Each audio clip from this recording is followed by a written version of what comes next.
blessed Daud alayhi salam with a beautiful voice unlike any other. When he recited the Zabur, the mountains and birds joined him in glorifying Allah.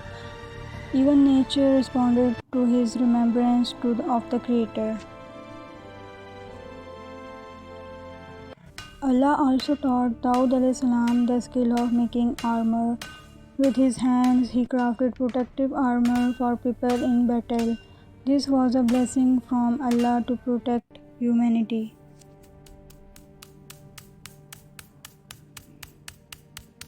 One day, two men suddenly appeared before Daud alayhi salam with a dispute. They sought his judgment regarding injustice between them. Daud alayhi salam listened carefully and judged with fairness, always seeking Allah's guidance. Hazrat Daud alayhi salam ruled with justice, humility and devotion to Allah. He fasted often, prayed deeply and remembered Allah constantly. His story teaches us that true leadership is built on faith, justice and humility before Allah.